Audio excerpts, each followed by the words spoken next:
সারাদিন এক ওয়াক্ত নামাজ যার কপালে জোটে নাই, তুই মানুষ বেটা?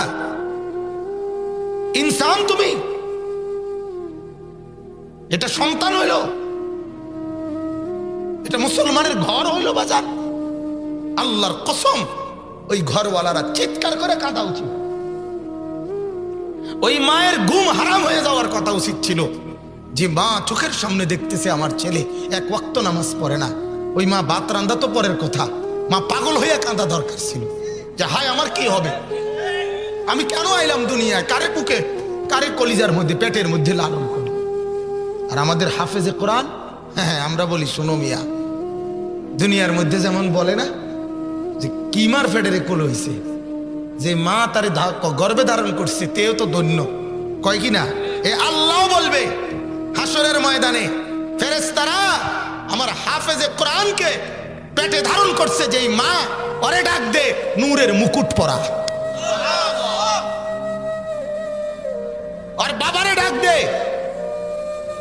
পরা নূরের মুকুট, পুরা মাঠ আলোকিত করে দে, দেখায় দে ইজ্জত কারে।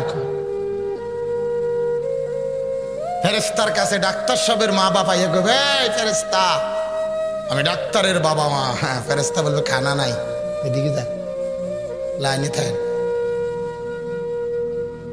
ইঞ্জিনিয়ারের মা বাবা এসে করবে, ফেরেশতা ইঞ্জিনিয়ারের মা বাপ, খানা নাই, দান সিরিয়ালে থাকেন। একটু পরে আইসা দুইজন বলবে, এই ফেরেশতা আমি হাফেজে কোরআনের মা বাপ। ফেরেশতা বলবে আপনাকেই তো খুঁজছি।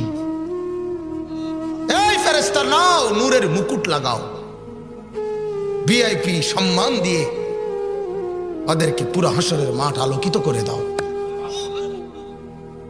এই জন্য জিন্দিগির অর্জন চিনা চাই ভাইয়া। আমি আগেই বলছি না, সোজা কথা, আমি একজন হলেও বলতে রাজি, কিন্তু গাফেল কেন? গাফেল কেন? গাফেল আল্লাহর দুশ্মন। তামাশা জিন্দিগি বরবাদ করে দিস। মুসলমানের ছেলে সকাল থেকে রাত পর্যন্ত একটা বারের জন্য আল্লাহ চেনে না। আরে আসলি কোত্থেকে, তুই করছিস কি বাজার? কোত্থেকে আসছ? কি করছেন? কি করণীয়? যাবি কোথায়? কেন আইলি? কিচ্ছু বোঝছেন না, অথচ 3 বেলা খানা ঠিক। হ্যাঁ, ইনসাফ এটা? 3 বেলা খানা ঠিক আছে, রোদ বৃষ্টি আলো বাতাস, সকাল দুপুর সন্ধ্যা, বাবার কষ্টের টাকা মায়ের মেহনতের রান্না সব ভক্ষণ করছো। প্রতিটা বিদেশ ফেরত, আরে প্রতিটা বিদেশিকে, একটা লোক বিদেশিকে দাঁড় করাই এখানে জিজ্ঞাসা করো মাইক দিয়া যে বাজান তোমার কষ্টের কাহিনী কও, তো সে শিক্ষাটা কাহিনী বাড়িতে বলে না আর কি, কথা বলেন না কেন? শিক্ষারা কাইনবো যে আমার কষ্ট কারে কয়, তুই যদি বুঝবি। আমি তো দেখছি বিদেশি হজ উমরার সফরের মধ্যে কত প্রবাসী ছেলেরা যে আমগরে জড়াইয়া ধরে কান্দে, ওই যে হজে গেলে উমরায় গেলে তাকে রোমে নিয়ে যায়।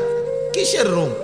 বিশাল বড় বিল্ডিং এর নিচ তলায় আন্ডারগ্রাউন্ডে, নিচে কদ্দুর জায়গার মধ্যে 12 জন 14 জন, এই ছোট্ট রুম একখানের মধ্যে ফ্লোরে হইতা থাকে, নিজের ভাত নিজেরা। জিজ্ঞাসা করবে এটা তোর বাবারে, চাচারে জিজ্ঞাসা করো। আমার একদিন এক যুবক বলতেছে, হুজুর 12 ঘন্টা টানা ডিউটি করার পর মনটা চায় জাগা শুয়ে থাকি। কলজাটায় মানে না যে এই 8টা কেমনে যাবো হোটেলে, এরপর হাইটা হাইটা আবার যাইতে হয়। হ্যাঁ, হারাম শরীফে আপনার যে ডিউটি করে মুসার দে কাজ করে যারা, এরারে একটা মিনিট কিন্তু জিরাইতারে না, জি গাইলে দাঁড়াইলে গারামা, মানে ক্যামেরা আছে ক্যামেরা মারে, গারামা মানে জরিমানা, খামখেয়ালি করলেই কি জরিমানা, গারামা। এত কঠিন ব্যাপার, সেই কষ্টের টাকা এরপরে আইসা দেশে পাঠানো। আহা, বাবার সেই মেহনতের ঘাম ঝরানো টাকা দিয়ে সন্তান উলঙ্গ ছবি দেখা জীবন শেষ। ওই বেচারার 1 মাসের কষ্টের 30,000 টাকা তুই নষ্ট করে দিলি এই উলঙ্গ নর্তকী চাইয়া। করলি কি বাপ, কামটা করলু কি কল? আমি মিনিটের মধ্যে মানে টাকা ডিরে কি করে দিল, জ্বালায় দিল, ছারখার করে দিল, জাহান্নামের আগুনে ফেলে দিল। বলেন নাউজুবিল্লাহ।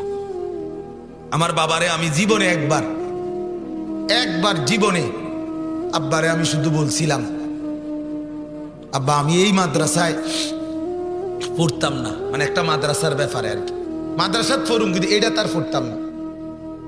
এই আমার পুরো পড়ালেখার জীবনে আমি একবারই বলছিলাম, আমার মনে আছে আমার আব্বা সাথে সাথে বলছিল, ফুত পরের বেলা ভাত এক লোকমা খাবার আমার ঘরে খাইও না, এক্ষুনি বাইর, তোমার কামাই তুমি কইরা খাইও। এরপরে সাথে সাথে মাদ্রাসা চলে গেছি কাঁদতে কাঁদতে। বুঝছি যে না এই বাপ শক্ত বাপ, বাদ দিত না।